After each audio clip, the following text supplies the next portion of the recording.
Oke, kali ini kita kasih judul Holy Grail Strategi. Kalau teman-teman pengen belajar jadi trader yang profesional, the real trader, trader beneran, tonton video ini dari awal sampai akhir supaya teman-teman tahu gimana sih proses berpikirnya, alur berpikirnya seperti apa. Kita akan langsung masuk ke dalam pembahasannya.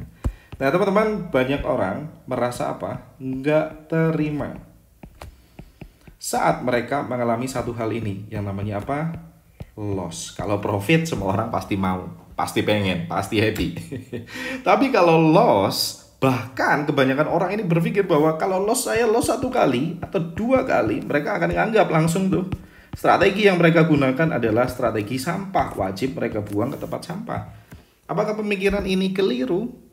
Jawabannya enggak juga. Kalau teman-teman belum mengerti satu konsep yang akan kita bawakan pada video kali ini, ya sah-sah aja. Tapi kalau teman-teman udah memahaminya dengan benar, menonton video ini sampai tuntas, teman-teman pasti akan bertumbuh ya secara pemikirannya. Gimana sih mindset yang benar ya, kita akan ngobrolin satu hal yang paling penting ingin saya sampaikan adalah tidak ada strategi yang 100% selalu yang namanya win. Teman-teman perlu garis bawah ini, saya kasih stabilo ya warna kuning. Tidak ada strategi yang 100% win, selalu menang dari waktu ke waktu, mustahil. Kalau teman-teman nggak percaya, monggo silakan divalidasi. Tapi kalau teman-teman ya oke, saya ngikut dulu, silakan tonton videonya kembali. Nah, teman-teman, ini juga terjadi di bisnis apapun, konvensional kayak bisnis sepatu, kayak jualan gorengan, kayak atau jualan apapun, pasti mengandung yang namanya apa? Pasti mengandung, setiap bisnis pasti mengandung yang namanya risk, ada resikonya. Tergantung bagaimana kita mengelola risk tersebut. Nah, kita akan kembali ya ke poin nomor 1 ini. Tidak ada strategi yang 100% win.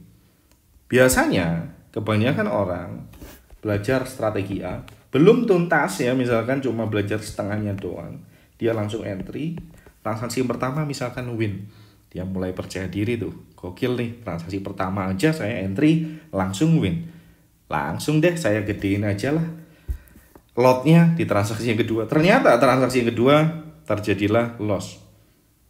Tahan-tahan lossnya berkepanjangan, stres, masuk lagi posisi ketiga dan loss, dan apa yang terjadi? Akunnya kebakaran dan nganggap apa? Strategi A jadilah sampah, dia buang ke tempat sampah.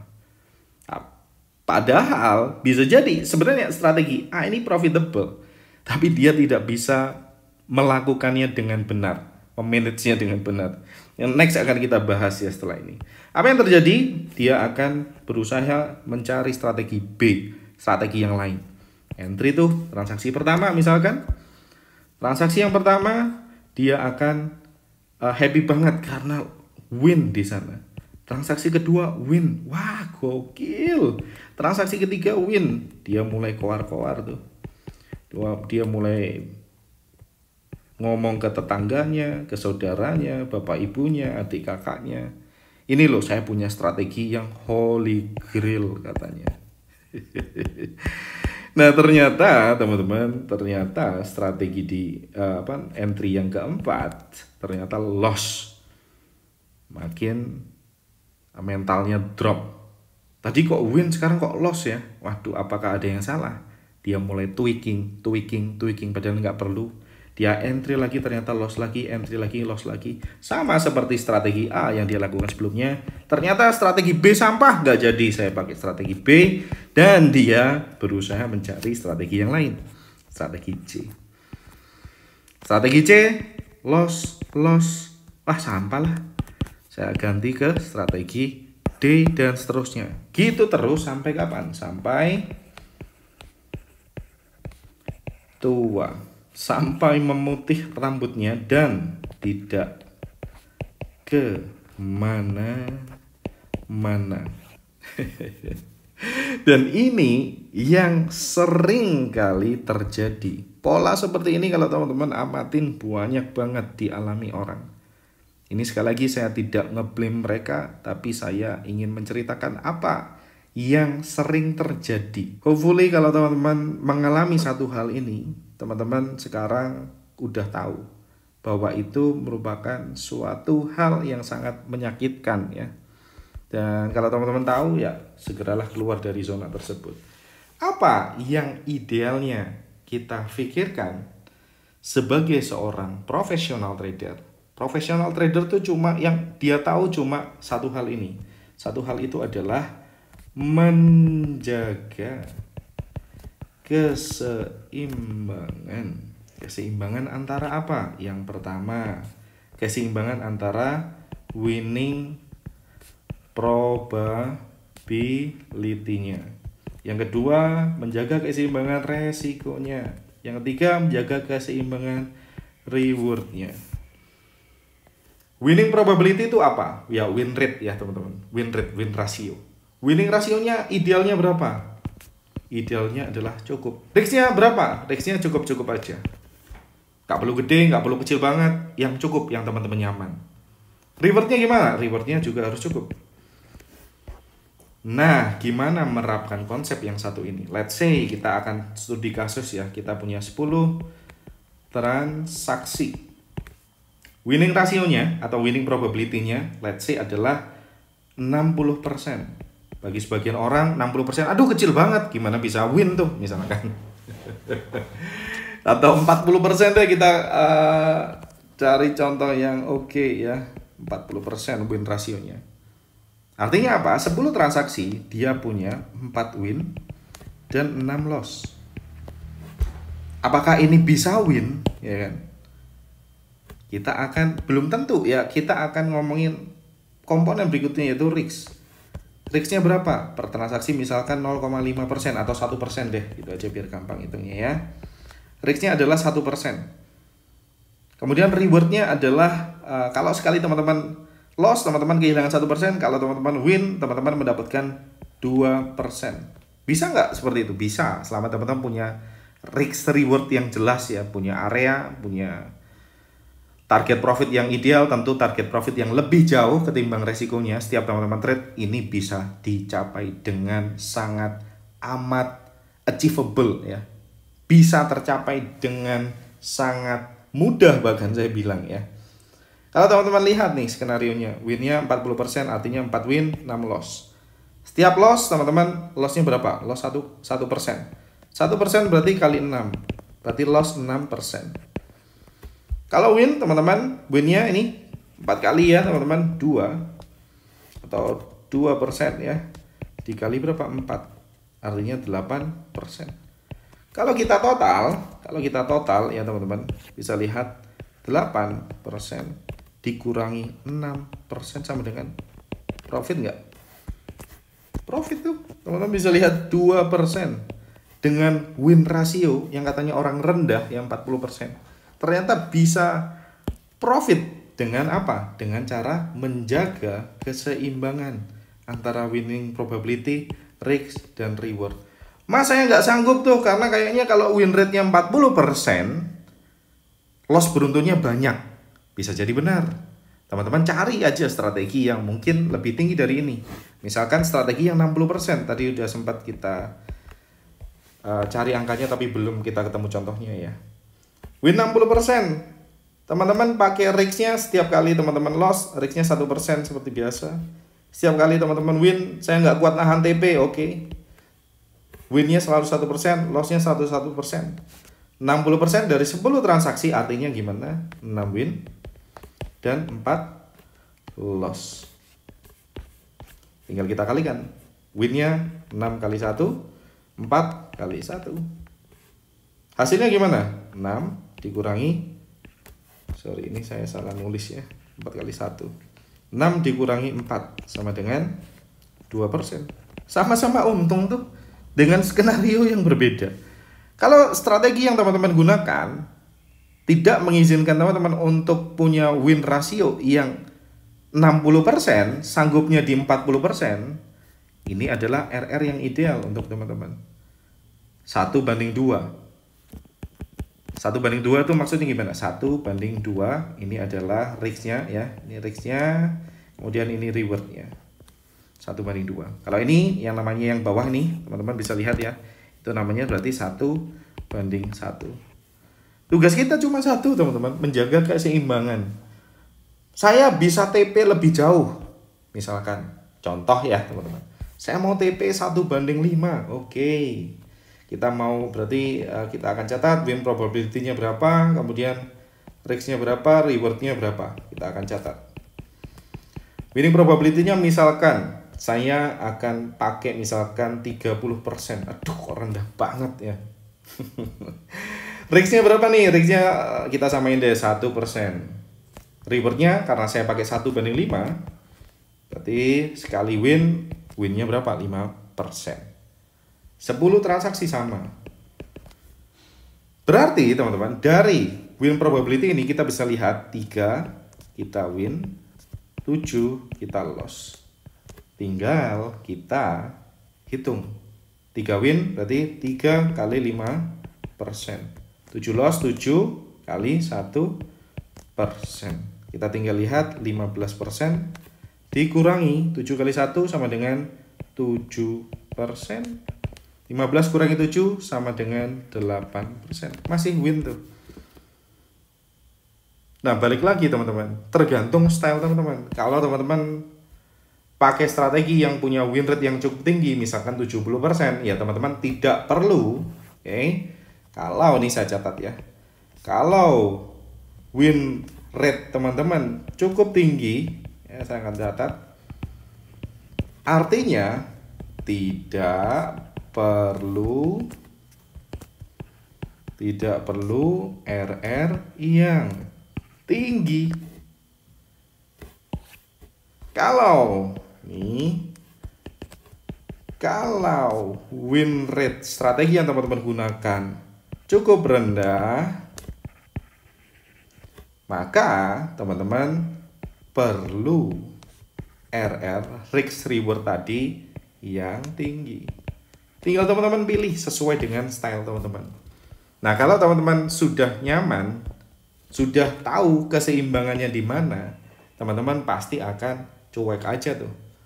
Mau itu loss beruntun, misalkan, mau itu win rate-nya rendah, misalkan, mau itu apapun yang terjadi, teman-teman tahu apa yang teman-teman lakukan. Nah, sebaiknya untuk mendapatkan angka ini yang idealnya gimana? Semua based on data. Based on data. Data siapa? Bukan data saya atau bukan data orang lain. Bukan data mentor ABCDE.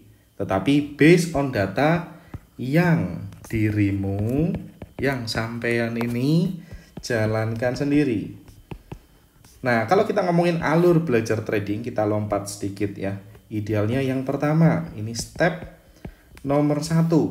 Kita bisa yang namanya prepare. Prepare itu namanya adalah proses penyerapan informasi. Teman-teman bisa ikutan kelas, bisa nonton YouTube, bisa join program apa kayak terserah teman-teman. Teman-teman mau join dimanapun terserah. Intinya cuma satu, kuasai satu set strategi.